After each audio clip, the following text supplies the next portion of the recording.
শাড়িটা দিয়ে আমি কি করব? ঘর মুছবো? পয়লা বৈশাখে কিন্তু আমি এই শাড়ি পরবো না।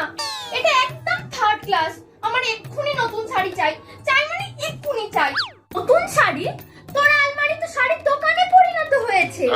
গতবার কিনে দিলাম, আগের বার কিনে দিলাম। তুই কি শাড়ি পরিস নাকি শাড়ি দিয়ে বিরিয়ানি রান্না করে খেয়ে ফেলিস? ও মা, তুমি বোঝো না কেন? ফেসবুকে ছবি পোস্ট করতে হবে তো। পুরনো শাড়িতে ছবি পোস্ট করলে কমেন্ট বক্সে লোকে এসে হাসাহাসি করবে তো। তখন ওরা কি বলবে জানো? বলবে, কি রে টাকা শেষ, আগের বারের শাড়িটাই রিপিট করছিস। আমার সম্মানের প্রশ্ন তো বলো মা। ও, ইজ্জত বাঁচানোর জন্য? তা আমি একটা কথা বলি, শোন না, তোর ওই ফেসবুক অ্যাকাউন্টটাই ডিলিট করে দে। আপদ একেবারে বিদায় হবে। ওই শাড়িও আর কিনতে হবে না, আর লোকের কোনো কথাও শুনতে হবে না। শান্তি একটা। মা, তুমি কি মানুষ? একটু অন্তত ইমোশনাল হও। তোমার একটা মাত্র মেয়ের কষ্ট দেখে তোমার কি মায়া লাগে না গো?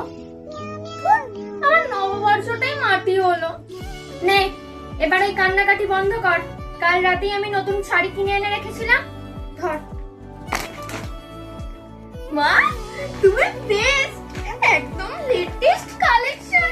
আমি জানতাম তুমি আমাকে সারপ্রাইজ দেবে। কি রে, শাড়ি তো নিলি, সবাইকে এবার নতুন বছরের শুভেচ্ছা জানাবি না? হ্যাঁ, বলবো তো। সবাইকে জানাই শুভ নববর্ষ।